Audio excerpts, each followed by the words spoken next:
o'clock this Tuesday morning, November 4th. Thank you for joining us on ARC Rochester. I'm Abby Fridman. And I'm Dan Schrack. We have a lot to get to this morning, but first we want to go look at some of the news you need to know. Stephanie Joseph is live in our newsroom this morning. She's taking a look at some of our top headlines of the day. Steph, good morning. Good morning there, guys. We are following breaking news this morning. Former Vice President Dick Cheney has died.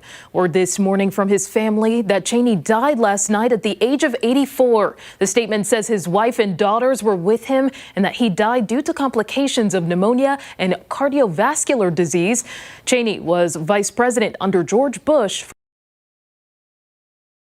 Back here at home, a 24-year-old is fighting for his life after a stabbing on Rochester's west side. Police say the victim was attacked on Eddy Street just before 9:30 last night, but collapsed several blocks away on Dr. Samuel McCree Way. That's where officers applied a tourniquet to control the bleeding. He was taken to the hospital with life-threatening injuries. As of this morning, police have not announced any arrests. The search is on for a teenager who police say fatally shot another teen in Rochester. You just saw there, that was 16-year-old Keon Warren. Police say he allegedly shot 16-year-old Ajion Wright multiple times in a driveway on Warwick Avenue back on October 9th. Authorities say the circumstances that led to this shooting are still under investigation. Those with information on Warren's whereabouts should call the Crime Stoppers hotline. That number is right there on your screen, 423-9300. And that's what you need to know. All right, Steph, thank you very much. Let's get a look at what we have brewing now for the next 2 hours, starting with our in-depth team coverage this election day. We'll be sitting down with candidates from a number of different local races, including Greecetown Supervisor, Rochester Mayor, and Irondequoit Town Supervisor. We absolutely will. And later, a local partnership is marking a big milestone. We're getting a look at the Inspiration Project and a special anniversary celebration happening this week for 15 years of storytelling, creativity, and inclusion. We'll sit down with the founder to learn more. Before all of that, a check of our Tuesday forecast. We're still expecting some windy conditions out there. Meteorologist Marty Snyder is tracking what we can expect today. And Marty, grab the sunglasses, but hold on to your hat, I guess. Very true. Yeah, we're going to see that wind really pick up. But the good news is we will see that sunshine win out like you mentioned. So beautiful looking day, but just another windy afternoon. It's going to be that upward trend in the wind as we head deeper into the day. We're starting off mainly in the 40s, or at least close to 40 across the area now for the short term. Back to 53 at noon and probably somewhere in the mid 50s as we go through the afternoon. Then longer term, it's going to be a story where more cloud cover builds in for tomorrow. It's not going to be an all day rain, but a high risk of rain towards the end of the day. We'll get up to the mid 50s again tomorrow. And once again tomorrow, that wind will pick up, maybe even a little stronger tomorrow for that wind. And then for Thursday, temperatures do pull back quite a bit. Only 40s for highs then mostly back and forth between the 40s and 50s into Friday and Saturday. And just have to watch early next week. That may be that last shot of cold air that makes its way in, and that may be just enough to push us from rain over to some snow. That would be late Sunday going into Monday. So we'll watch that very closely. It's that time of year. It's to be anticipated, but always a little bit of a shock to the system once we get back into that category. Really is. Listen, Marty, we have money on the day when that snow lands. Okay. And I don't want to say Monday because it's got to happen first. Mm-hmm. But if you could hold out until the 23rd of the month, I would be very appreciative. And I will split it with you 50-50. Whoa, Oh, okay. Oh, Marty, wow. I'll give you 60-40. Ooh, wow. That's called bribery right there. There's some incentive there. Wow. Yeah. Thank you, sir. Okay, sure. All right, continuing now with our Election Day team coverage. Chris Lopez has been live for us all morning long, taking a look at voter turnout and tracking just some of the major races that we are following closely. Yeah, one of which is for Rochester Mayor. Chris, what can you tell us about the candidates in that race? Hey, guys. Yeah, good morning. What I can tell you is we spoke with the mayor who cast his vote here at the Rochester Academy of Medicine probably 25 minutes ago. He was very much in campaign mode even on Election Day. He reiterated the policies that he would like to keep implementing, and those are housing, that's tackling the opioid epidemic, that's driving the poverty rate down, asked him about reducing crime. They have a 57%, according to him, a 57% reduction in shootings. And when he spoke about that, he said, look, there's no reason why this can't be zero. I've spoken to mayors all over the country as well as in Europe, and they have a 0% shooting rate. So he said there's no reason that Rochester can't have the same. Now, Luis Sabo, it's interesting because these two, though one is on the Democratic Party line and one is on the Conservative Party line, they both are running on similar ideas. The way they go about them is going to be the difference between the two.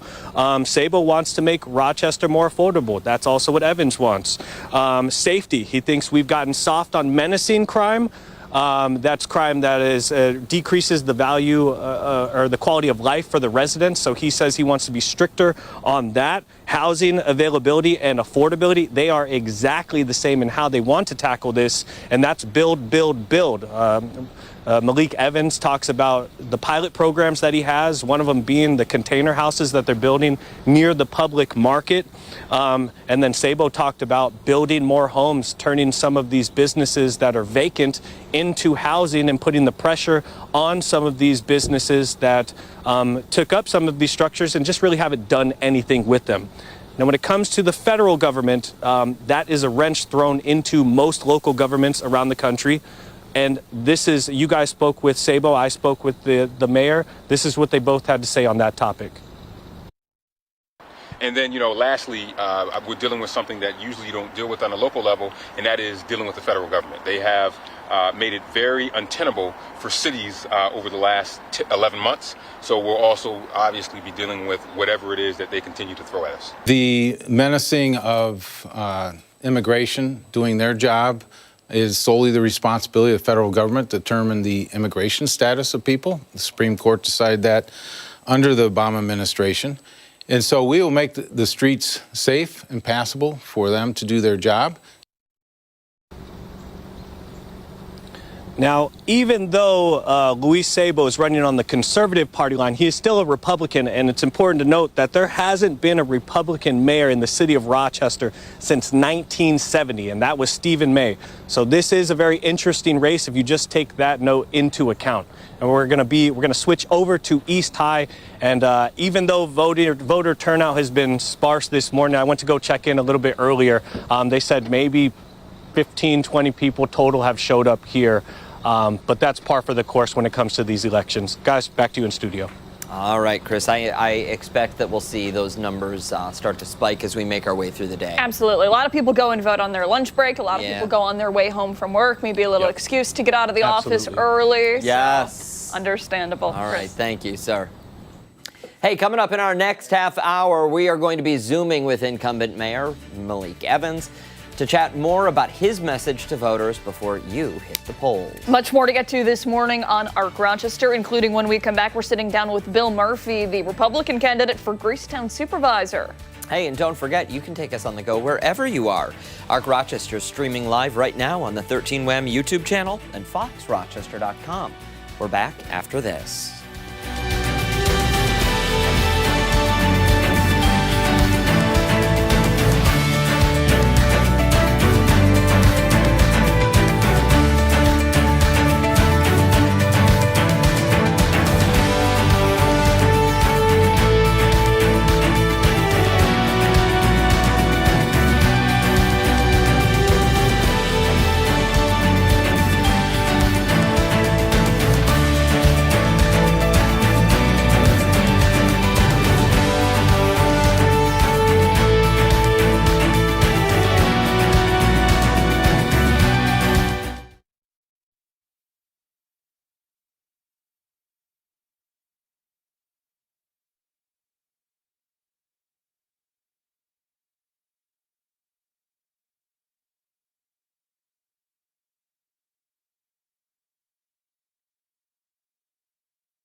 11 this Tuesday morning. As voters head to the polls today, we're taking time to talk with the local candidates about their vision for our community. In our last hour, we were joined by Jeff McCann, the Democratic candidate running for Greasetown Supervisor. We're now joined by Bill Murphy, the Republican candidate for Greasetown Supervisor, to discuss his platform and what he hopes to bring to the table here with this role. Good morning. Thank you for being here. Good morning. Thank you for having me. One of the things I noticed first on your website when we were going through and doing a little bit of background is your emphasis on honesty and transparency in this position. Tell us a little bit about what that would look like and the changes that you would make if you were to step into this role. Yes. Well, the honesty and transparency, what we're looking for is we want to open town government up. We want to open the building up. Currently, we don't have any meetings in there besides the board, the town board meeting, the zoning board, and the planning board. So we want to open that up to the public so that if they want to have meetings in there at night or, they can use those spaces that we have. Our transparency, along with accountability, is for our budget. This way we can post our budget early, have people look at it, comment on it. We want to have 2 meetings on the budget, so open forums, so that way the public can comment on each individual item of the budget and do a whole budget. You've served on the town board and seen several scandals in the town of Greece.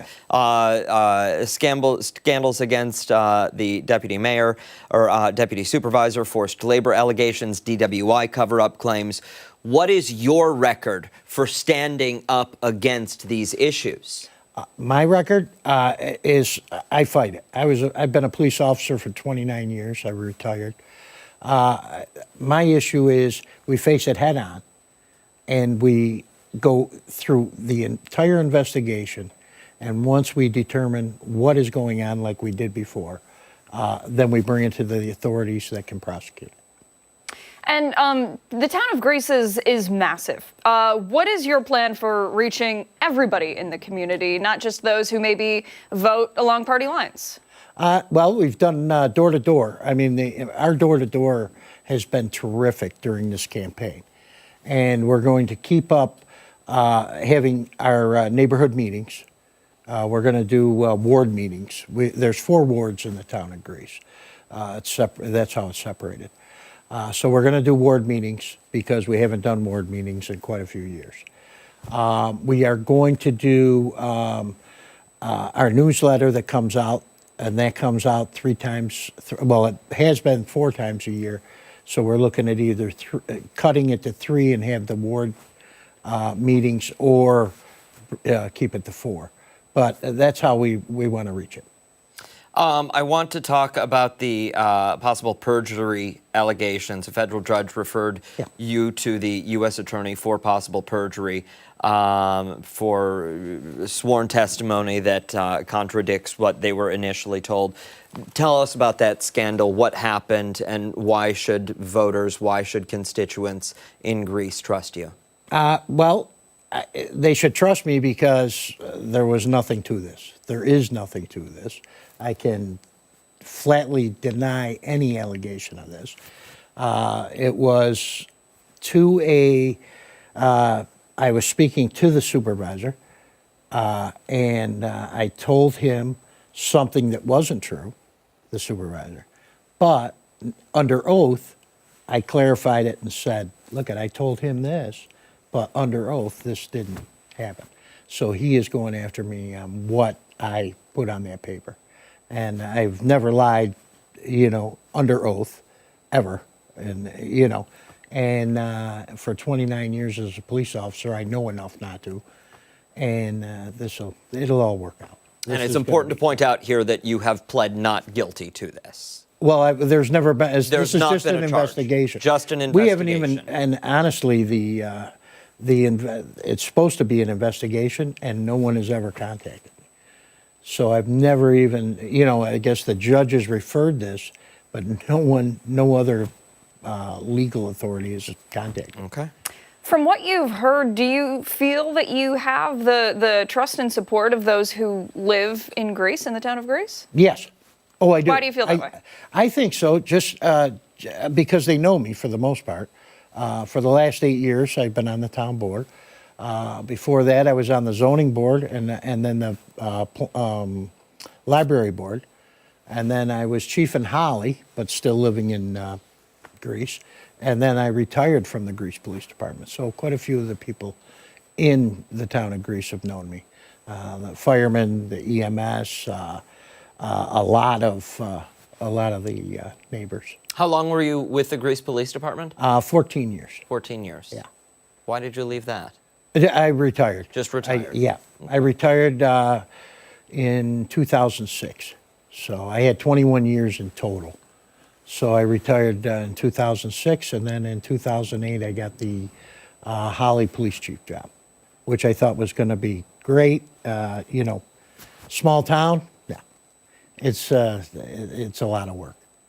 Well, thank you very much for coming in today. You plan on voting later this morning, yes? Yes. Yep. Very good. And anything else you would like to add? No, I just hope everybody gets out to vote. It's a beautiful day, and no matter who you vote for, we have to get the vote out. Absolutely. Thank you. Thank you so much for your time. We really appreciate it. You got it. Time right now is 8:18. Much more to get to this morning. When we come back, we're going to check in with meteorologist Mark McLean for weather trivia. Yeah, he'll be with us on the other side of the break.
Welcome back. Meteorologist Mark McLean is joining us now with a look at the cooler temperatures today. We also have weather trivia to get to on this election day. Yeah, you might remember last year on election day. I do.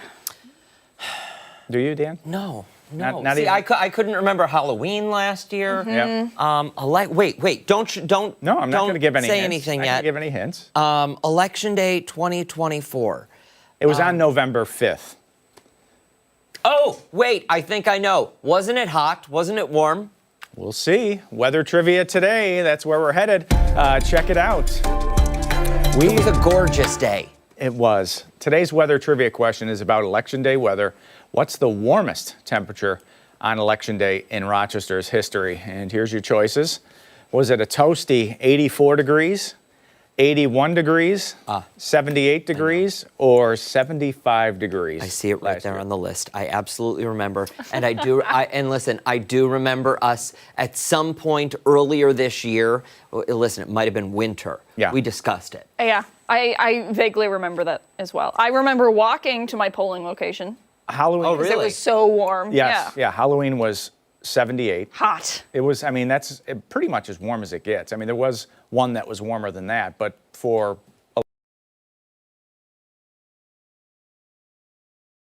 I'm on that one. You know, it's also up on social media. You can put your answers in there. And speaking of Election Day, let's check it out. This Election Day forecast. He was so proud of this yesterday. I know. I know, and you didn't even pay attention. What? Dan. No, but here's the God's honest truth. Yeah, Brooke. yeah. It's the same looking graphic every year. Yeah, but the weather icons are different because the weather changes, right? So You're thank you, hurting Mother his Nature. I know. I'm feelings. sorry. I'm Stop. sorry. His He's eyes just are excited welling he gets up. to use this. 53 at noon, Why?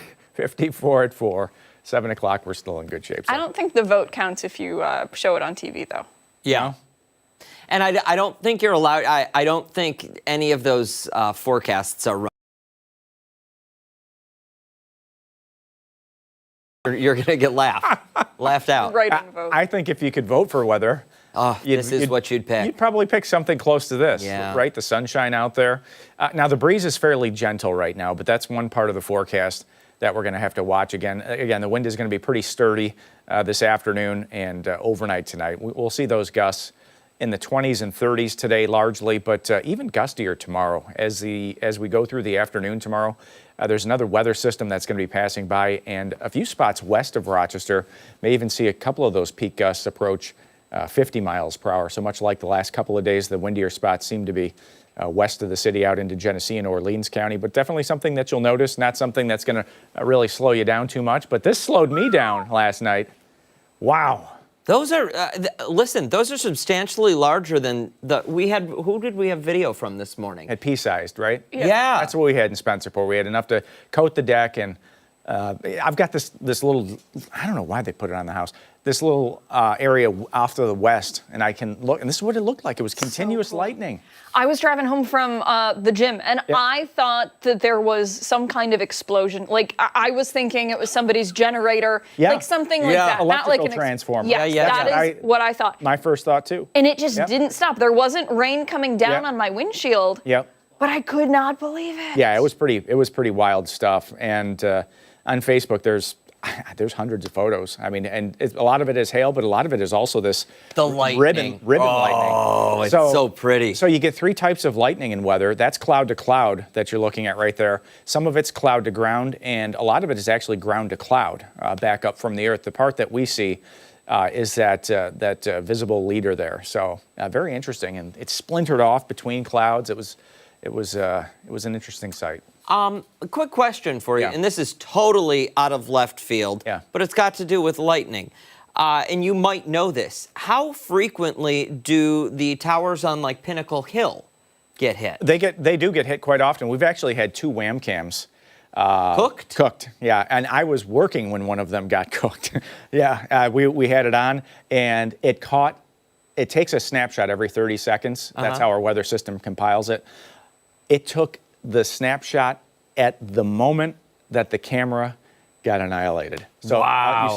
all you see is this bright, like bluish green camera lens shot, and then it's black. That's pretty cool. Oh my gosh. I think this is the 3rd iteration of our wham cam, and I think we're due for another one here shortly. So. Yeah, we need one with a windshield wiper. We need one down here on this tower so we can see areas south of Rochester. But a windy setup there. You saw some of that hail. Forecast-wise, we're going to see large high pressure today. That's good news for you.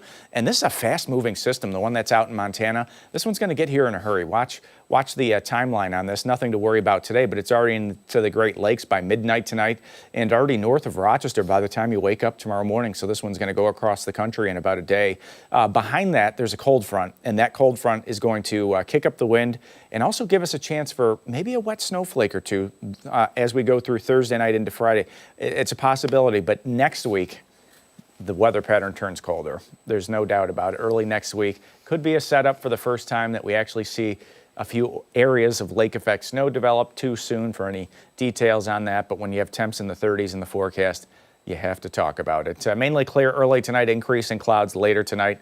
Temps in the low 40s, and the 7-day forecast does show that cool down for Thursday. Also that cool down early next week. Looks like it's our first true shot of winter air early next week. I will say, the thought of it kind of makes me shudder a little bit. But there is something a little magical about the very first snow of the year, right? I guess. You see the flakes flying and you're like, oh, look, it's back.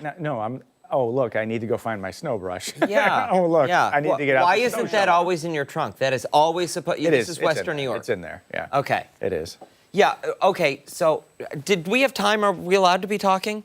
I don't think so. Oh, okay. sorry. Well, That was my fault. I I had didn't want to hear something about the nice snow. I was gonna say, but Say it. now we'll have to. Okay. We'll save it for Save it another for 9. day. Save it for 9. Hey, don't go far. We've got a lot more coming here on the other side of the break. We're back after this.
$8:29, good Tuesday morning. Thanks so much for sticking with us here on ARC Rochester. As voters head to the polls today, we're spotlighting the candidates shaping the city's future. Earlier this morning, we spoke with conservative candidate for Rochester Mayor Louis Sabo about his vision for the city. Well, now incumbent Mayor Malik Evans joins us to share his message to voters and why he's asking for 4 more years. Mayor, thanks so much for joining us. We appreciate it. Good to be here. All right, so we just saw you heading in to cast your ballot not too long ago. Give us a quick recap. It's been 4 years for you. We've seen crime go down pretty significantly. If you had to summarize the past 4 years for us in 2 sentences, what would you say? Forward progress in the midst of tough odds. We've been able to overcome major challenges in our city. We still have a lot more work to go. But if you look at all of the markers, the number of affordable housing units that have been built, the number of new homes that have been built, crime numbers that have fallen by almost 60%, we have made great progress, but we still have a lot more work to do. Those crime numbers, 57% decline in shootings since you took office, which is really astounding. But my question is for residents who are in the city, and while they may not have seen the gun violence on their block, they're still uncomfortable. They're still hesitant to go out at night. They still feel unsafe. What do you say to those constituents of yours? I think we say that we still have more work to do, and we will continue to work. But across our city and every neighborhood, we've seen decreases. But I'll also say that one incident of gun violence is far too many. It's why I have a gun violence state of emergency, because we need to live in a community where we don't accept any shooting or any act of violence as a regular occurrence. And that is the message that I have been delivering my entire career, my entire life, that any act of violence is unacceptable. Because it's easy to say that violence has gone down, but if someone feels affected by it, that's still a challenge. So we need to work on making sure that we are at functional zero as it relates to violence in our community, and that's what I'm committed to. I'm sure that mindset has definitely played a role here in that decrease in violence. What is going to be done going forward if you are reelected? You know, the next day, what is the plan of action? I imagine continuing with that theme, but what new will come of this? I think what will continue to happen is that we will continue to work with our gun-involved violence elimination program. We will continue to work on our non-fatal shooting program, the Office of Violence Prevention. We'll continue to work hard on making sure that we prevent violence before it happens. That's what the Office of Violence Prevention is all set up for. Because by the time someone is shot or killed, that is entirely too late. So we'll continue to be about prevention, intervention, and suppression. That is extremely important for us. We've gotten thousands of guns, illegal firearms off our streets. We will continue to do that. And we will continue to target the worst of the worst offenders. That is what we have done through our U.S. Marshal Task Force, through all of our violent crime task force. It's all about targeting those that are seeking to bring violence in our community. We will work to make sure that we get them off the streets, but more importantly, to make sure that we create opportunities in our community so people won't want to turn to violence. And that is why you have seen these reductions, because that has been our focus over the last 4 years.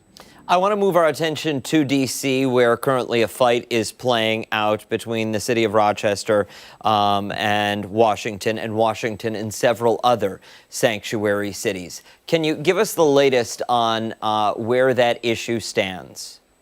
Well, the latest issue is where it stands is the federal government is completely out of control. As we sit here today, there are 42 million Americans whose SNAP benefits are delayed. And we also know that there is a chance that you're going to have triple-digit increases in Obamacare premiums. So the federal government has absolutely been ridiculous over the last 11 months, and it's shameful that they are not doing their jobs and can't even pass a budget on time. And as a result, cities have to deal with the collateral damage. As it relates to our sanctuary city policy, as I've said time and time again, we believe that we will win this court case. It is currently in court.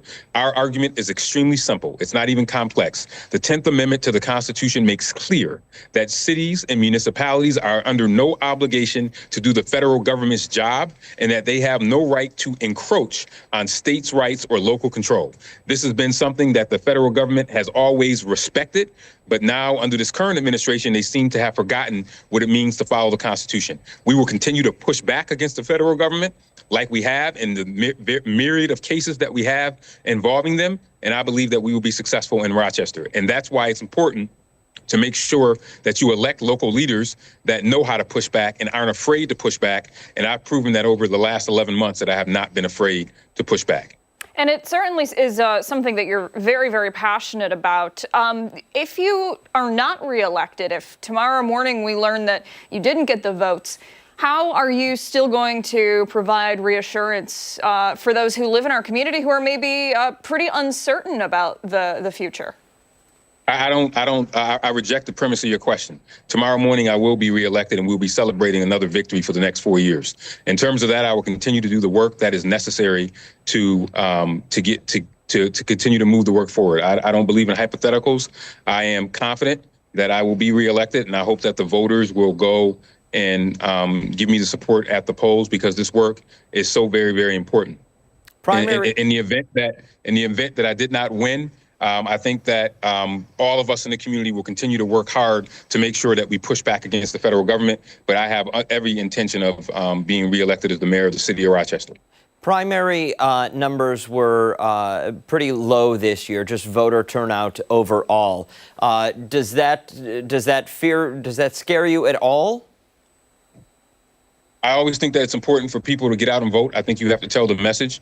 I think part of the challenge is that, you have folks in the media that continue to say that this is an off-year election.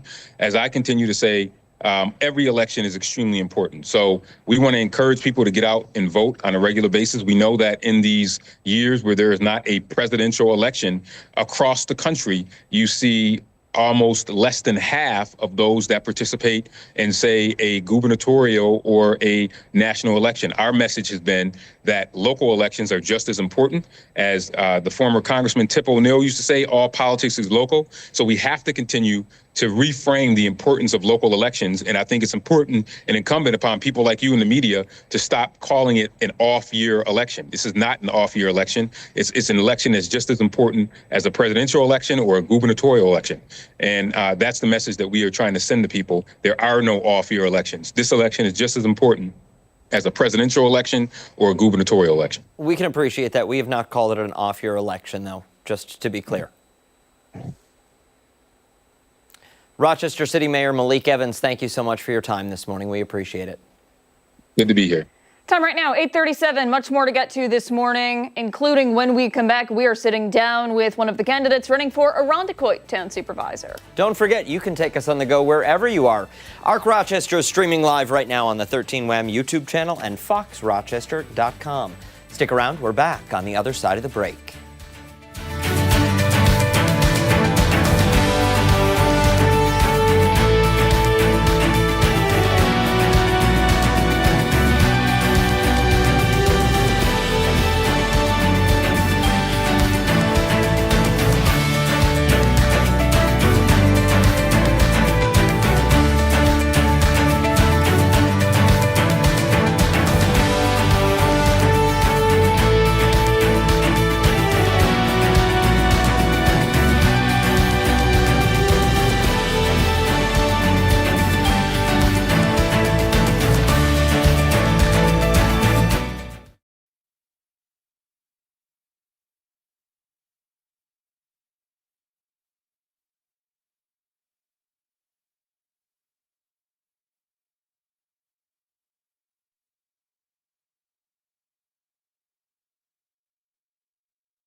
8:41, our Election Day coverage continues this morning. We're turning now to one of the most closely watched local races, the contest for Irondequoit Town Supervisor. Yeah, Democrat John Perticone and Republican Anthony Costanza are both campaigning to replace embattled incumbent Andre Evans, a Democrat who did not make the ballot and is now running as a write-in candidate. Republican candidate Anthony Costanza joins us this morning to talk about his campaign and top priorities, but we should just make a quick note. Democratic candidate John Perticone declined our invitation to appear on the show, so we do appreciate you taking the time to come in and talk with us. Good morning, Abby, Dan, Rochester, and most importantly, Irondequoit.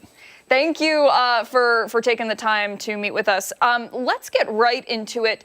To say that things have been tense in Irondequoit would be probably a little bit of an understatement. Sure. There has been a lot of chaos in that role. Explain for us your desire to go after it and take the reins here. Sure. So basically, our campaign and myself, we're trying to disrupt the status quo. So we've seen, with respect to myself and our candidates, that Irondequoit has been stuck in the 1980s.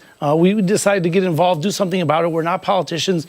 I came out of the military. We have an entrepreneur and we have somebody that works in infrastructure. So basically, we saw an opportunity and a need. And the need is this time for change movement. And the people of Irondequoit are sick of the status quo.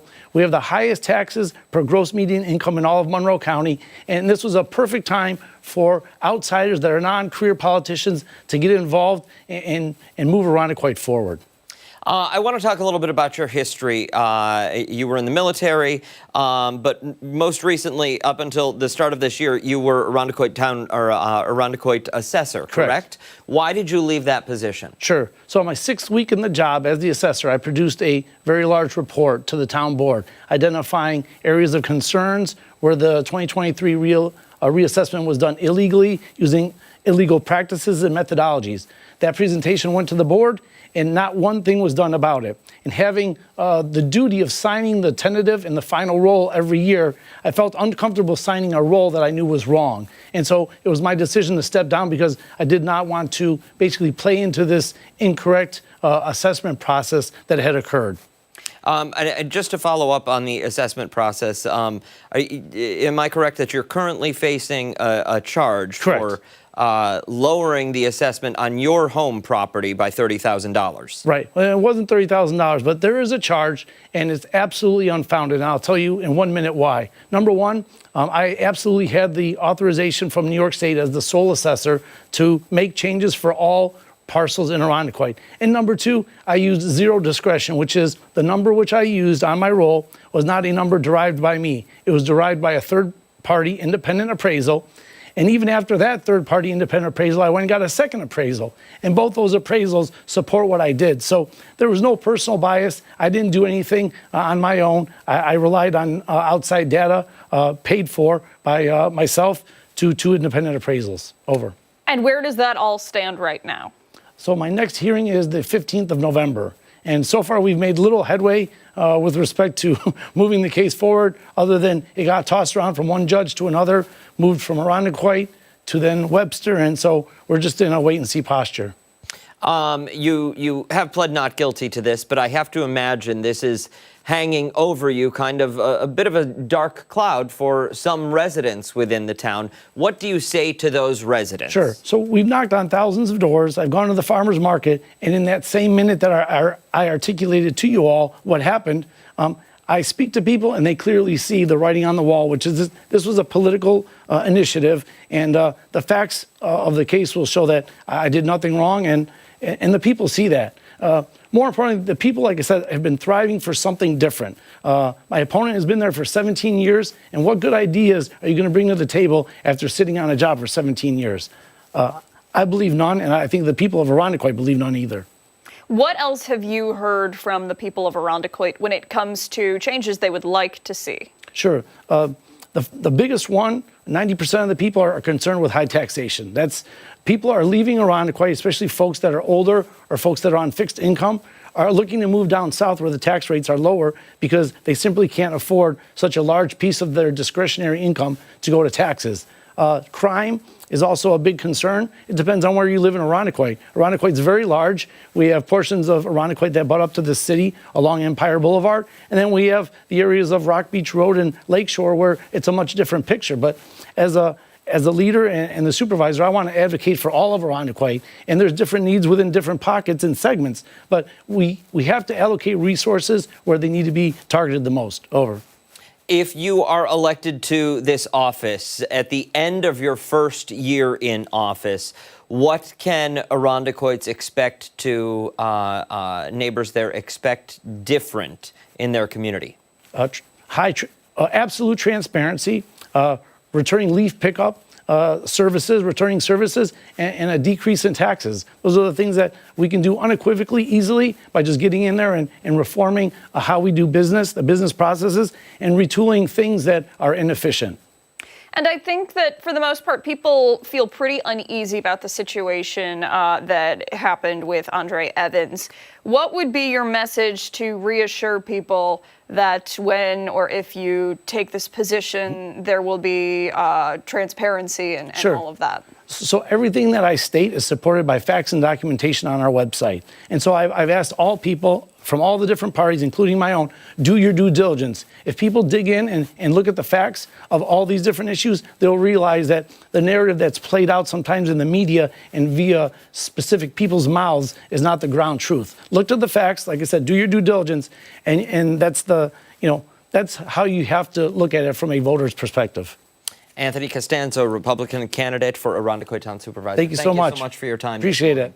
Absolutely. Time right now is 8:47. When we come back, it's time for Crime Stoppers. We're back on the other side of the break.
Hey, Rochester police are investigating a series of car break-ins, including one outside the Rochester Museum and Science Center on October 18th, where a firearm was stolen from a vehicle. Yeah, this morning, RPD Captain Greg Bello joins us with a look at some surveillance video and also important reminders about how to protect yourself, your valuables, and how to properly secure firearms, especially. Thanks so much for coming in, Captain. We appreciate it. Absolutely. Thanks so much for having me. We saw images and social media posts about this situation, but for somebody who's unfamiliar, give us a quick recap of what exactly happened. Yeah, so we've been dealing with strings of cars being broken into, windows being broken across the city for the last few years now, and it kind of comes in spurts. at times. And so about 2 weeks ago on the 18th, we had an issue over at the Rochester Museum and Science Center where there was a nighttime event going on, and unfortunately people came out and there was about 10 cars broken into.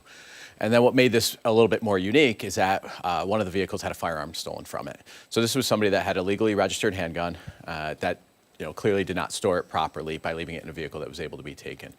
And oftentimes with these car break-ins, we don't have great video. They're frequently at night. Surveillance videos are up on poles. They're at a distance. They're not great in terms of recognizing faces. So in this one, the vehicle just happened to be parked near a Tesla, and Teslas have great cameras. And so we were able to get great video of the suspect's face that you can see. So we're hoping, we know these guys that are breaking into cars and girls that are breaking into cars, they're not just breaking into a car once and that's it. They're responsible for multiple of these. And so we're hoping that somebody would recognize this person and help us solve not just this car break-in, but other ones that are out there as well. Now, let me ask, that gun that was stolen, I imagine that has not been found yet, correct? It has not been recovered. We did do some work, and we recovered a cell phone that was stolen from one of the cars that night, and we did some work, and we tracked that back, and our technicians are still doing some work on seeing what we can recover in terms of any sort of DNA or fingerprints or things along those lines from the cell phone. What is the fear that a weapon like that could be used in a violent crime now on city streets? Yeah, that's always a fear, and that's why we really press on gun owners to be responsible with how you store your gun. So putting it in a glove box or in the center console while you go inside, yes, your car's locked, but if you're gonna leave a gun in a car, it really needs to be left in a safe and some sort of secure environment inside of that vehicle as well. As gun owners, we have to be responsible with our firearms, and part of that is making sure that they don't get stolen, and that's what makes this extra bad, lack of better terms, right? And that's where, again, getting this face out, and then also, how do you prevent your car from getting broken into? Park in well-lit areas, keep your valuables out of sight. Go back to all those things that we learned years ago when we first started driving cars, and go back to those and try to do what we can. If you see something, say something. If you see somebody creeping around amongst cars in a parking lot, call 911, alert somebody that this is going on. And so hopefully we can help prevent this, and then also, in this case, hold this guy accountable for his actions. Was it only one person involved in this situation that you know of, or were there a couple people caught on these cameras? So we had a couple people. This is the one that we have the best image of. And, the odd part on this is it's a pretty unique hoodie or jacket that he's wearing. Unfortunately, we believe that was stolen from a vehicle 2 days earlier. And that's because that's for a local organization that had a car broken into a couple days earlier where some of their merchandise was taken. And so that's where I say sometimes we know some of these people are responsible for multiple incidents. And so again, anybody that could help us identify them, call Crime Stoppers. You can call 911, 311, email RPD tip line at cityofrochester.gov, the Reporter app. There's a million different ways that even anonymously, you can help us solve this crime. Ashley, I'm going to ask if you guys can cue that video one more time and just lose that Crime Stoppers super so we can see the full front of that jacket, because there's appears to be Adidas on one side and then there's some sort of logo on the other side. Again, making it unique. As you mentioned, it was taken from someone's vehicle, you believe, just 2 days before this? Yeah, a couple days before. It's for a local soccer club. A soccer club, okay. Which now, unfortunately, a great community organization. Yeah. Absolutely. And now someone's breaking into cars wearing their stuff. And so we know this person's not affiliated with that soccer club. Sure. We know that. We've spoken with the soccer club, and that's an unfortunate connection sometimes with these, because now everybody's getting, they're getting a bad look, wrongfully so, right? So we want to make sure that distinction is Absolutely. there. Absolutely. And just really quick, we know that the firearm was stolen. What were some of the other things taken in the vehicle, and were they out in the open or were they tucked away? So the firearm was in a locked console, but unfortunately, glove boxes, consoles, those can be ripped open pretty easily. And so in that vehicle, a firearm, and then also a cell phone was stolen. And then other cars, oftentimes they're looking for loose change, looking for any other valuables that people leave in the cars, money, and they get lucky, right? They're breaking into cars, seeing what they find, and rolling the dice on each car, and they get lucky. So in that case, they got a phone and a firearm. And, Can you tell us how and where that cell phone was recovered? Yeah, so we were able to use, a lot of people's phones have, whether it be the Find It or different locator type apps, and we were able to track that phone via the GPS over to the west side of the city the next day. Unfortunately, we recovered it from a vacant field. So, but again, our technicians collected it, and they're doing their thing on it, and hopefully we can get something off that phone that'll help track us back as well. All right. Thank you so much for your time today. We really appreciate it. As always, you can reach out to the Crime Stoppers hotline if you have any information, 423-9300, and you can remain anonymous. Hey, stick around. A lot more to come here on ARC Rochester this morning. Or back after this.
Much more to get to this morning on ARC Rochester as we continue into the 9 o'clock hour. Stephanie Joseph will be here breaking down some of our top political headlines. Yeah, she joins us now from the live desk with a preview of what we can expect at 9. Hey, Steph. Hey there, guys. In today's political pulse, we're tracking several races across the East Coast that could have a major impact on the national political landscape. Downstate, voters will choose New York City's next mayor, hear from each candidate vying for that office. And in neighboring New Jersey, Republican Jack Ciattarelli and Democratic Congresswoman Mikey Sherrill are facing off for governor. Their message to voters as they head to the polls. And who's on the gubernatorial ballot in Virginia as the state prepares to elect its first female governor? Plus, what is Proposal 1? Details on the amendment that will be on New York State's ballots. That's all coming up in our 9 o'clock hour. ARC Rochester returns after this.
It's Tuesday. You can. It's 9 o'clock and it's November 4th.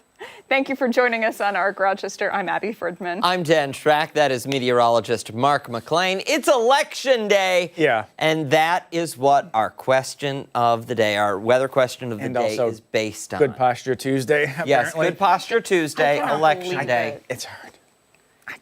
I'm up. Back against the chair. It's against the chair. Okay. Weather trivia. Those were your bones squeaking. Did you hear the crack? You're Yeah. old. Yeah. All right, let's talk about. You're old. They pick on me. I'm a good sport. Today's weather trivia question is about Election Day weather. What's the warmest temperature on Election Day in Rochester's history? And there's your choices. Was it 84 degrees, 81 degrees, 78 degrees, or 75 degrees? Okay. On this as date. soon as I saw the question, I said, oh, it was B.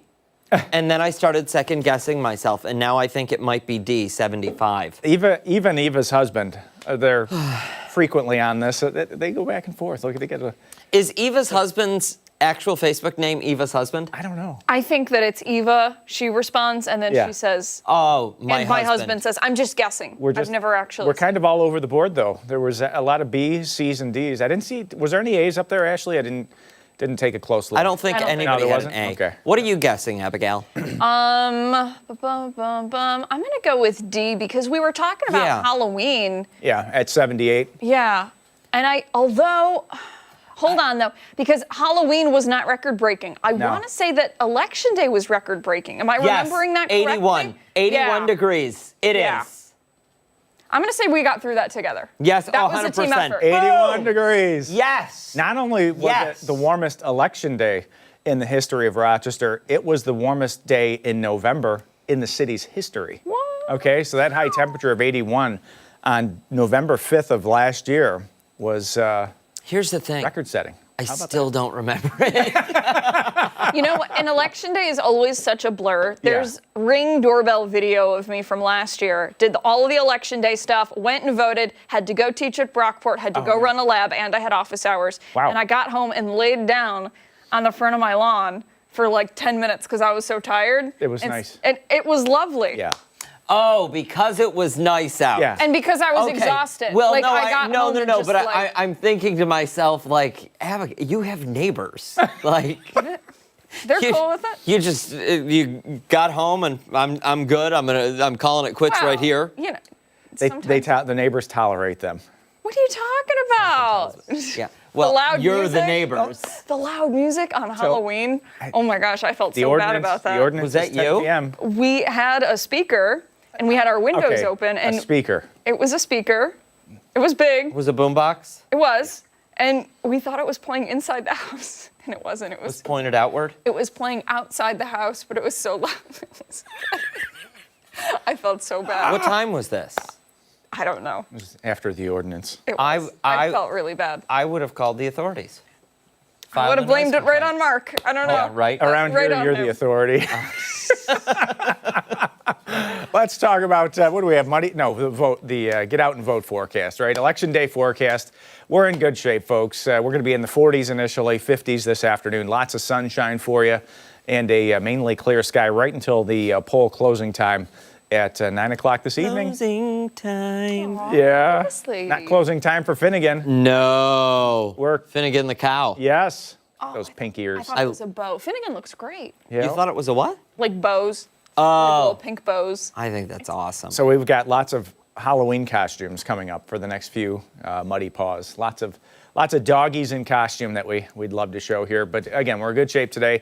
Wednesday, Thursday, Friday, and Saturday all have at least a chance for showers, although right now it doesn't look like any one of those days is a quote-unquote washout. And later tonight, low 40s. Looks like a mainly clear sky early, increasing clouds later tonight. So a pretty good, decent forecast again for getting out and get out there. 47 degrees, west wind at 12. That's going to pick up just a little bit through the course of the afternoon. I think we're going to get some gusts in the 30-mile-per-hour range, but even gustier on Wednesday. I wouldn't be surprised if there was some advisories west of Rochester once again for tomorrow afternoon as the wind gusts are in the 40s, possibly near 50 out towards Batavia, Buffalo as that wind starts coming in out of the west-northwest. But quiet scenario today thanks to high pressure.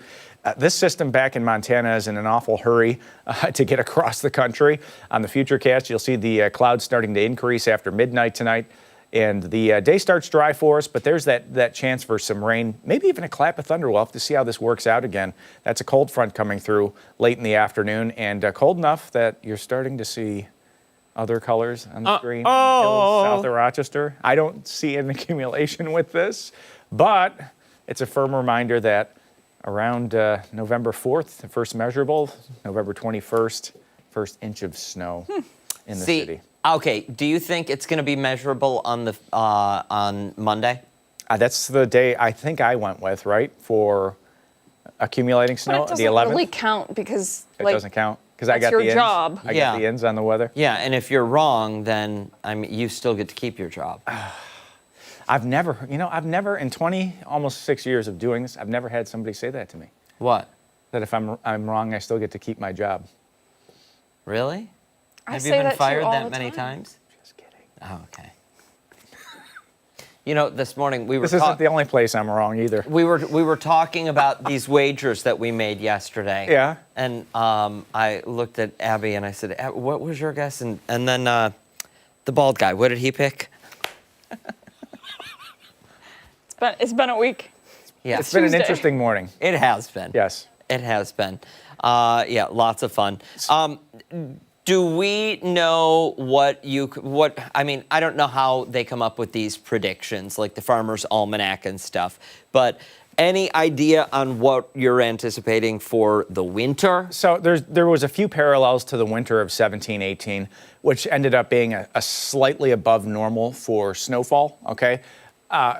It's hard to say this early, but usually by late November, we've got an idea of what the hemispheric pattern is going to be for, where long wave troughs are setting up, where we're getting some ridging. At this point, it looks like, next week's shot of cold is decent for this time of the year. It's going to be 2 or 3 days of below normal to well below normal temperatures. So it'll be the first, quote, hard freeze. I mean, we've had temperatures in the upper 20s, but the tough stuff out there is still hanging on. This will be the one that just wipes out everything. So, everything that's not truly hardy. We'll have temperatures probably in the low 20s for overnight lows. Also the chance for some lake effect snow with high temperatures in the 30s. So it's okay. Yeah. How long did you go without complaining? Did you ever find out? Weeks. I started the month of October, all of October. And he said until he saw snow in the forecast, right? Yeah. And I think it was today when I made that audible noise in front of Marty. It was a gag. Yeah, that's what it was. Like a dry heave. Yeah, Yeah. it was. It was. Yeah. I did. I saw it, and it was just a reflex. Yeah. When I saw that on the board. Yeah. Was that an important call? Do you need to take No, I am on one of those spam call lists. Oh, boy. And it is constant. I got Every day? 15 over the past 2 days. Hetzko They loves won't those. stop calling. I like to answer them. He answers and entertains them. And his thing is, he's saving somebody else the pain of having to deal with these people. Absolutely, absolutely. I got a text a couple of weeks. I got to show it to you because it gets boy. pretty foul. Oh, boy. But we went back and forth. I wasted their time. Hey, stick around. A lot more to come right here on ARC Rochester, including when we come back, we're continuing our live Election Day coverage. Don't forget, take us on the go wherever you are. We're streaming live on the 13 WHAM YouTube channel and on foxrochester.com. We'll be right back.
13 as voters make their way to cast their ballots this morning. We want to get a sense of just how busy polling locations will be looking at turnout. Yeah, let's go live to Chris Lopez, who has been outside East High School all morning long. Chris, it looks like you're indoors. And what kind of turnout have you seen so far?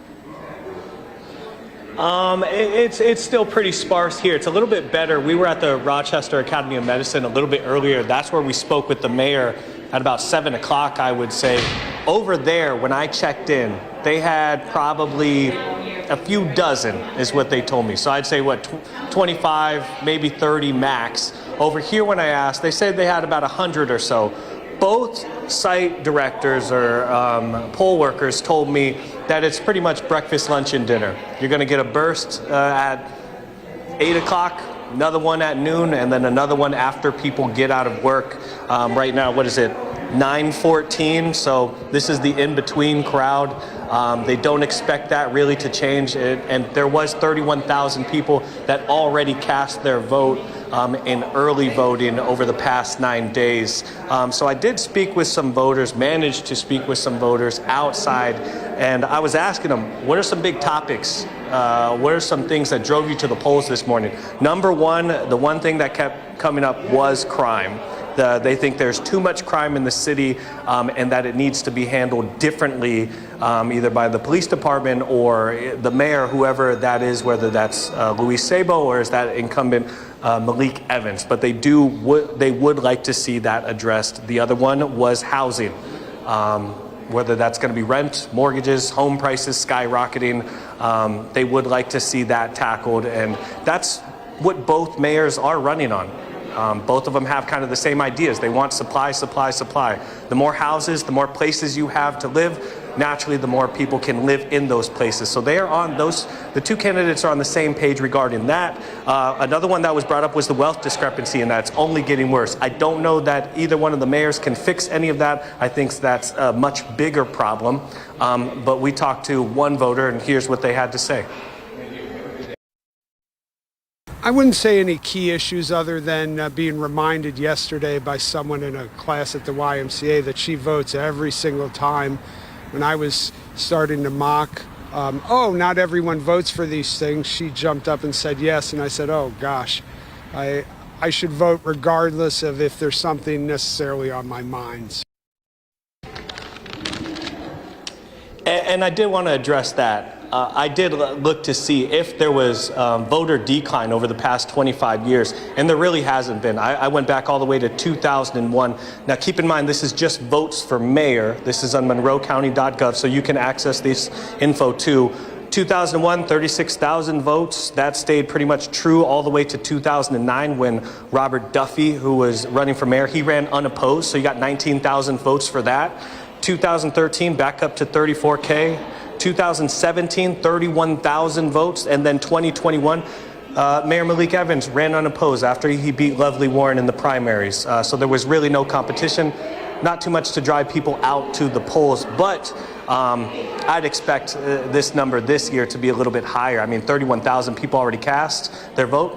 We may see maybe 40,000 this year. Who knows? I'm gonna send it back to you guys in the studio. Pretty good turnout so far, even though this morning, nothing to write home about, as I like to say. All right, Mr. Lopez, thank you for that. We appreciate it. And a reminder, we will have live reports throughout the day today and your election results on air and online. We also have a list of polling sites, races, and candidates. You can find it all now on 13wham.com. All right, don't go anywhere. When we come back, Steph will be here breaking down some political headlines. Political Pulse coming your way next.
It's time for an Election Day political pulse check here on ARC Rochester. We begin downstate, where voters are choosing New York City's next leader. It's a three-way race that could be indicative of the direction the country is going in. Democrat Zohran Mamdani is leading in polls against former Governor Andrew Cuomo and Republican Curtis Sliwa. President Trump urging New Yorkers to vote for Cuomo, saying, quote, "You really have no choice." Cuomo lost to Mamdani in the Democratic primary and is running as an independent. The two have been at odds over each other's records in office. I'm on the ground. I have the people behind me, not just Republicans, conservatives, but independents, moderate Democrats, and a new group as an independent line called Protect Animals. They see that Mamdani is ahead in some of the polls, and they are worried about Mamdani being mayor of New York City for a number of levels. Number one, I think they're worried about his inexperience. The fact that he's never had a real job. He was an assemblyman, passed 3 bills, worst attendance record in the legislature. You know, we have long known that Andrew Cuomo is Donald Trump's puppet in this race. What we did not quite expect is for him to become his parrot in the final days as well. We have heard words from a former governor of this state that we would imagine they were coming from the president of this country. Now, President Trump is also throwing support behind the Republican in New Jersey's gubernatorial race. Republican Jack Ciattarelli is running against Congresswoman and retired Navy pilot Mikey Sherrill. She's been an outspoken critic of President Trump's policy. Over the weekend, Sherrill warned voters about her opponent, claiming he would operate like Trump. She's earned the support of former President Barack Obama, who campaigned for her. At a recent campaign stop, Ciattarelli pushed back, saying, quote, "My opponent wants to blame everything on the president. People in New Jersey are smarter than that." I got news. New Jersey's not a red state. New Jersey is not a purple state. New Jersey is a blue state. This is not a vanity tour for me. I don't want to be congressman. I don't want to be senator. I don't want to be president. I don't want to write a book. I just want to right the ship. And turning now to Virginia, as voters will elect the state's first female governor. Winsome Earl Sears, the current lieutenant governor, is trying to keep the office red. She's facing a challenge from Democrat Abigail Spanberger. Polls show she has a lead over Earl Sears. That race is of particular interest as Virginia is home to thousands of federal workers impacted directly by policy in Washington. Depending on how this turns out, it could change the national political landscape. My opponent, Abigail Spanberger, has already said that she's going to tax you more. Believe her. That's what her party does. Virginians tomorrow will make clear that we want a governor who's focused on lowering costs, strengthening our communities, strengthening our public schools, and growing our economy, despite all of the challenges that we see coming out of D.C. And back here at home, voters will consider a statewide amendment for the Mount Van Hoevenberg Olympic Sports Complex in the Adirondacks.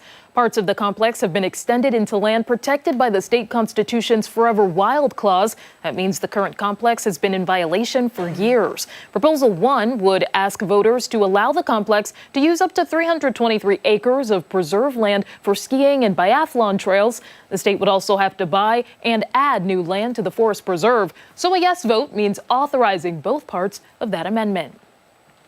This amendment, very simply, would authorize the activities that have been going on there for a very long time. I want voters to understand that much of this has already been built. The state is also required by the proposal to purchase 2,500 acres to add to the state forest preserve. And be sure to stay with ARC Rochester for your top political headlines. We are back after this.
Good Tuesday morning. Thanks so much for sticking with us here on ARC Rochester.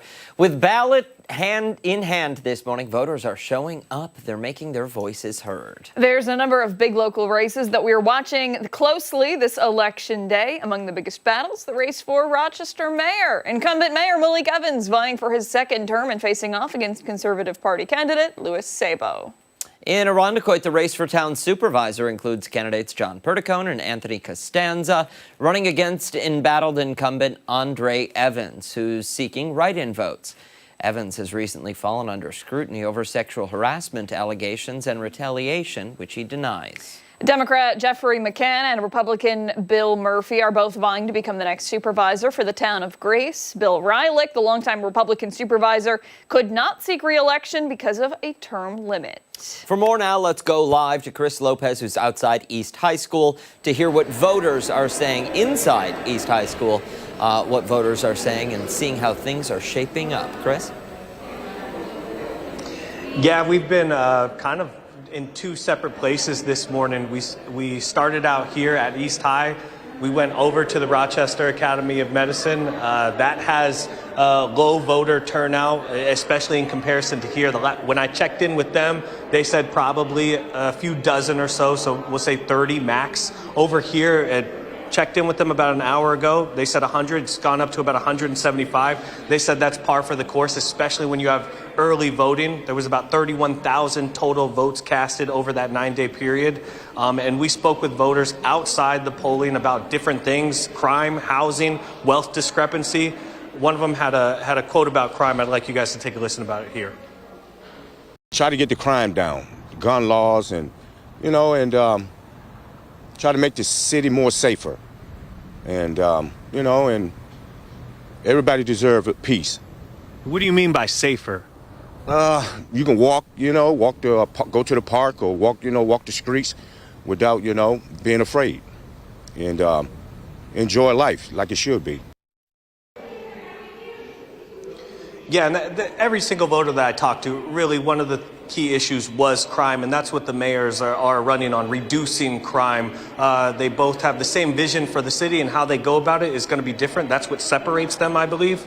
And like I said, house prices, rent prices are skyrocketing. People are concerned about that. And then a growing wealth discrepancy between the haves and the have-nots. I'm not sure exactly if a local race can solve that. That's probably a bit of a bigger problem, but those were the key issues with voters when we spoke to them this morning.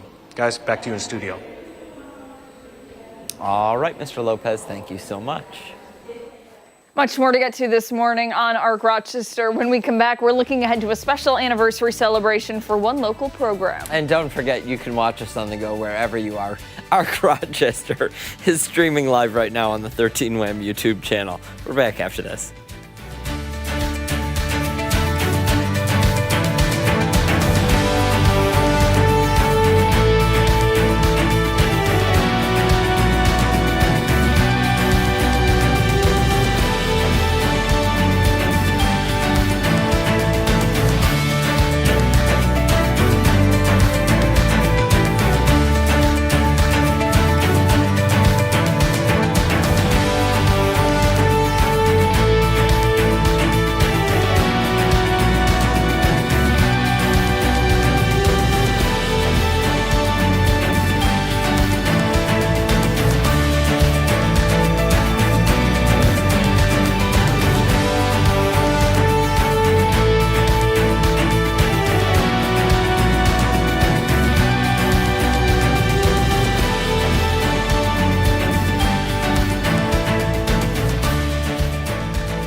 more. Welcome back. A local program has been empowering writers of all abilities for 15 years now. The Inspiration Project brings together students and adult participants to create and share their stories. Joining us to talk more about this year's 15th anniversary celebration is Professor Joanna Scott, the co-founder of the Inspiration Project, and Latrice Person, participant and founder. Thank you both so much for coming in. We really appreciate it. Thank you for having us. We're excited to be here. We are honored. Thank you so much. Absolutely. For someone sitting at home right now who says, I think I've heard of the Inspiration Project. I mean, 15 years, it's a long time, but they're unfamiliar with the work that you do.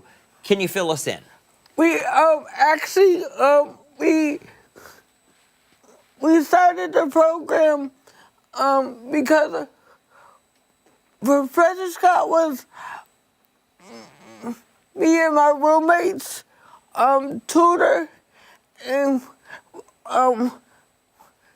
she came up with this idea where we could. Well, I came up with this idea where we could write together. Stories, and write poems and stuff with people with disabilities, with the students, because she was already in a college. So I was thinking, well, we could do this project. Yeah, so we began as, first I was there, I went over to her house 16 years ago to help with any literacy needs. We would explore what would be useful to Latrice and her roommate, Tony. And I started to hear Latrice tell her stories, and I started to write them down. It was hard because I had to type quickly to keep up with Latrice. Yeah. So I started to write down the stories. I tell my story fast. And incredible stories. And so we, a few months later, we finished. We had this amazing story, and it was Latrice's story. Also, Tony Montgomery, your roommate. Her story was amazing. And we thought, how can we continue with this? And it was actually your idea, and Christy Powers, who was then a residential advisor for CP Rochester, who said, well, why don't we take it to the University of Rochester? You wanted to meet with students. We had students who wanted to meet with you. Yeah. So we began this program at the university to bring adults with special needs into the library to work with students who could help transcribe and then edit the story. So maybe talk a little bit about why it's important to tell your story. It's important for us to tell our stories because we come up with the idea and they write it down, and we use our imagination, poems, literature, and everything like that to come up with something beautiful for people to read and for people to be inspired from. And Latrice gave the program its name. We were, 15 years ago, we thought, okay, we have this program. We were getting all the parts in place, and we said, what shall we call it? And we heard across the room, the Inspiration Project. To inspire other people to follow their dreams and do what they want to do in their lives. That it is inspiring, and especially hearing that story of how it all came together. Tell us what it's been like to see the growth from your point of view over the years. 15. It's been amazing. So if you go to these rooms in the library on a Wednesday evening, and you'll hear it gets very noisy.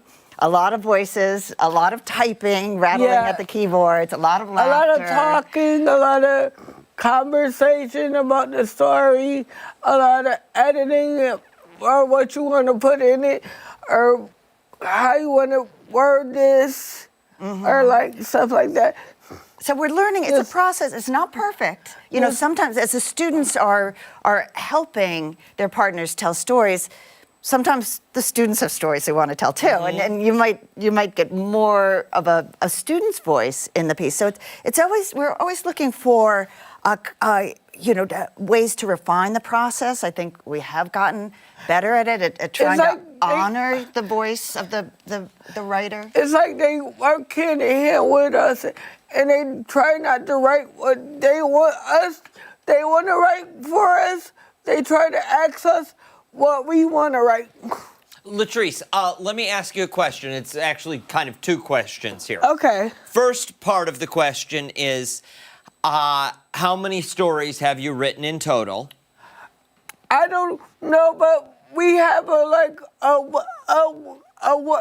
website. The Inspiration Project has a website, and then you could go on there and you could look up.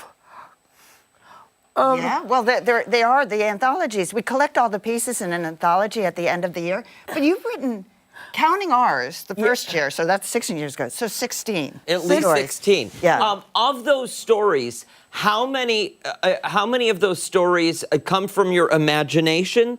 And then how many of those stories are of your real life, are stories of Latrice? Really good question, yeah.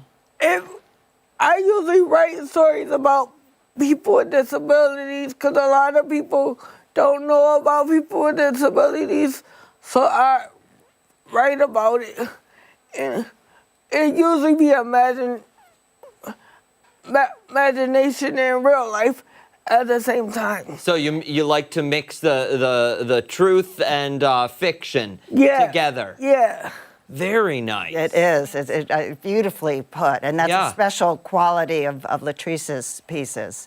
Something I noticed really early on. I can only imagine the messages that some of the pieces Yeah, the blend of the imagination. And not only me, but a lot of the individuals, we work very hard for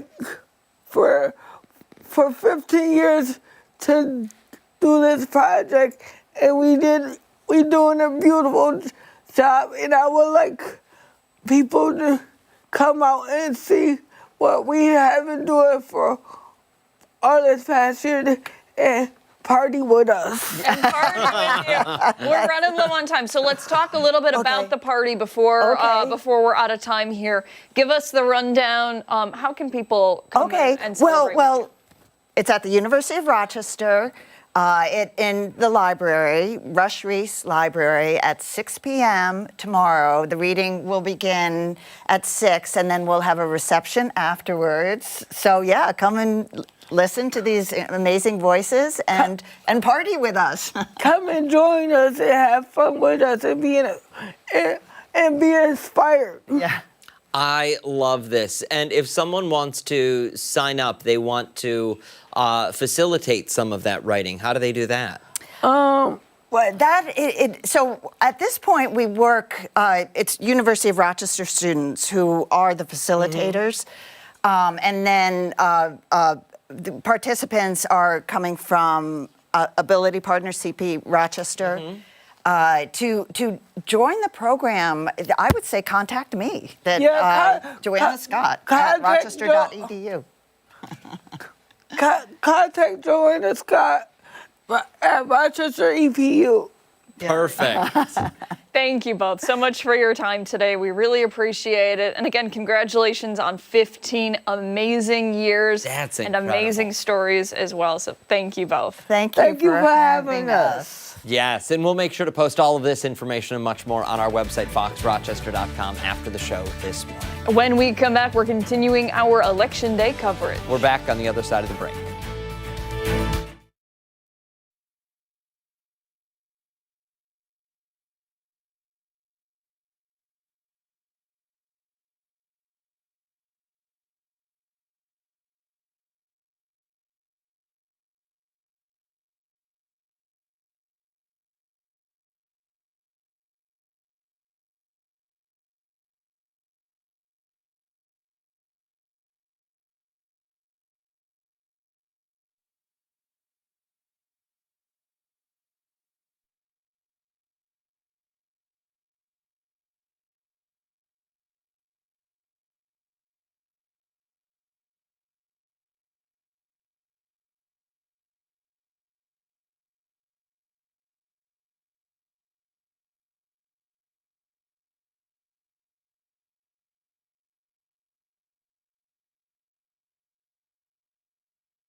9:45 this morning. Election day is here, and local voters headed to the polls to weigh in on some of the key races across the county. Earlier this morning, we sat down with Monroe County Democratic Chair Stephen DeVay to talk about the Democratic Party's perspective on some of today's elections. Well, now we want to get to the Republican side. For more, we're joined now by Monroe County Republican Chair Peter Elder. Good morning. Thanks for coming in. Hi, thank you both for having me. This is obviously a very big day, not just for those of us here in the Rochester area, but all across the nation.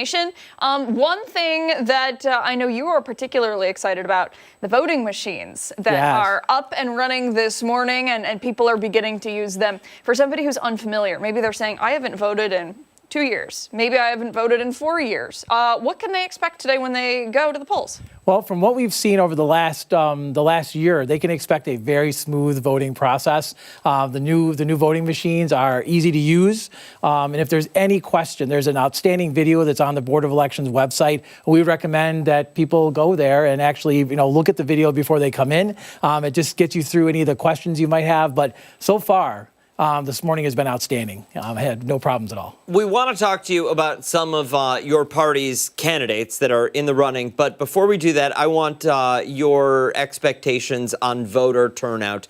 This isn't a midterm year. This is not a presidential year. A lot of races out there still that we hope people get out and vote in. What does the Republican Party think we're going to see? Well, I mean, typically in this kind of year, we have about maybe a 30% turnout based on the past 2021. I think it's probably going to be tracking that way. So you talked about races. Do you know there's over 100 races on the ballot across the county between all the towns, the legislative districts, city offices? It's a lot of races that people can choose for and are participating in. So I think from the Republican Party's perspective, we have some very high-profile ones like the Grease supervisor with Bill Murphy. We have our supervisor in Parrington, Kieran Hanna, Pittsford with Bill Smith. So there's a few races out there we're looking at for sure as the night goes along. But I'm very hopeful that at the end of the night, the voters will choose the Republican Party to represent them in these towns. I want to get to the candidates really quick, but just a quick follow-up to that. Do you anticipate people will vote along their own party lines? When we were talking with Stephen not too long ago, we were talking about the fighting, not just among Democrats and Republicans, but also fighting in parties. Here in our area, how do you expect that to go? I think we're, probably won't have a lot of the in-party rivalries you see. I pretty much go away on Election Day. I think a lot of people come back to the party. There are certainly people who vote in the party elections, but and vote party line. But our appeal to voters is always to go to everyone. We want to try to get everyone to vote for our candidates, to put our message out there, so they understand that they can vote for our candidates regardless of their parties. So, we've talked about some of the larger races that individuals will be taking part in today. Greasetown Supervisor, Arondequoit Town Supervisor, City of Rochester Mayor, some fresher faces, newcomers to political parties and to elections, to politics in general. Some, though, have rather colorful backgrounds and might have some not so great things in their history or things that they're kind of working through in the public eye. What makes the GOP sure that these are still the appropriate candidates to lead? Yeah, well, our campaigns are run on a town level, and so each of the towns is going to go out and try to tell the public about what their candidates are about. So. Without getting too much specifics there, I would say that if there's any issues a candidate might have, we're going to explain those, we're going to overcome those, and we're going to fight for our candidates so that they win today at the end of the day. So. And do you feel confident in all of the candidates that are running?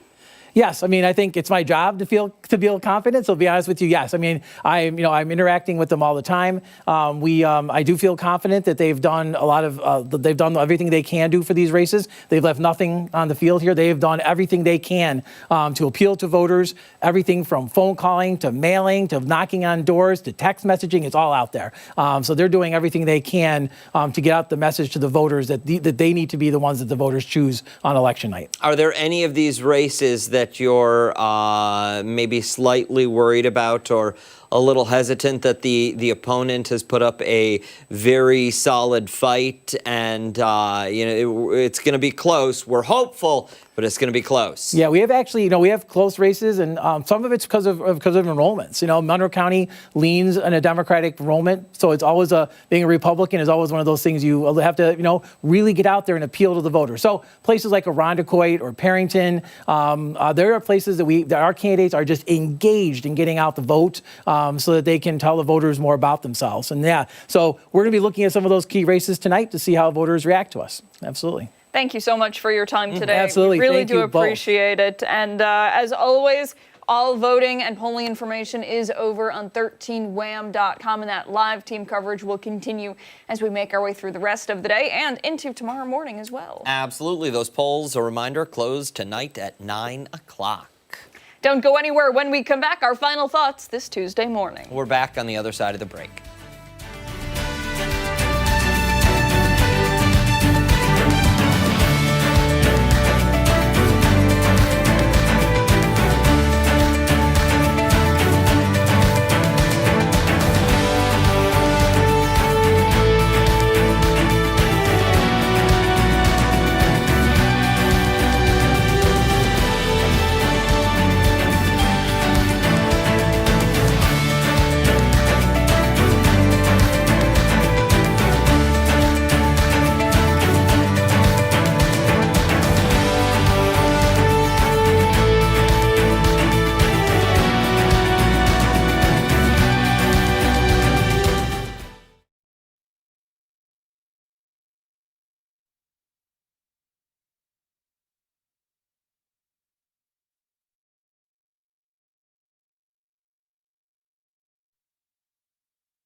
Final thoughts of the morning on ARC Rochester. A very busy morning. Yeah. Shout out to our production crew as well. They've been hard at work getting guests in and out and Zooms up and down. That door it's not stopped spinning out front. Not stopped spinning. Yep. And I mean, in keeping with the authenticity of this program, Mark, who are you voting for? I'm kidding. He's just going to write in Mark McLean on every ballot.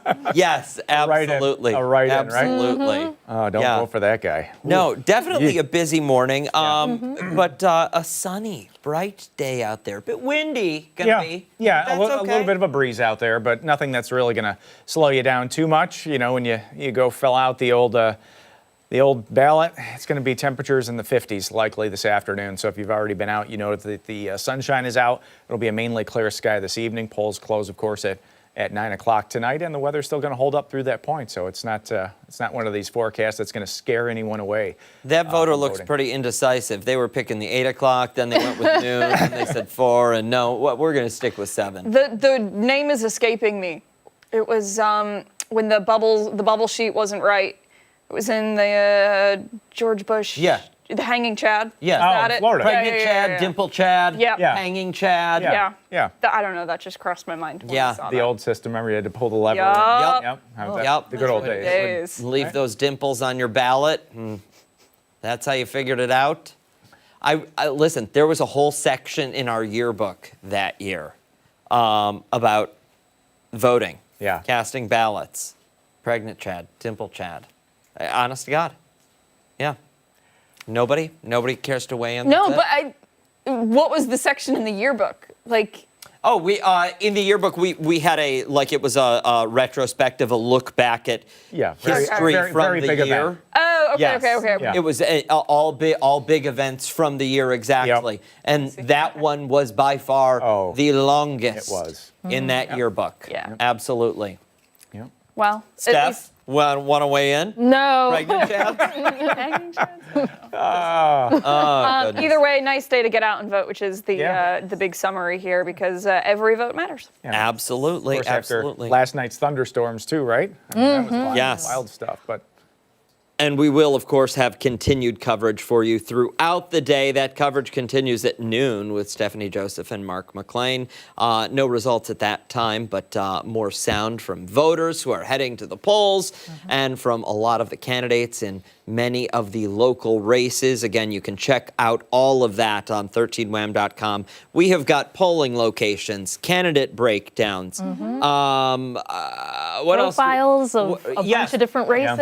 I mean, you name it, it's on that website ready for you to dive into. Yeah, so updates at 10 and 11. But if you are not a night person and you want to wake up with us again tomorrow like morning, us. we will, of course, have all that information for you starting tomorrow morning. Yeah, at 4:57. Where are we at that point? 13 WHAM ABC. Join right. Steph and Mark later today for 13 WHAM News at midday. See you then. Happy Election Day.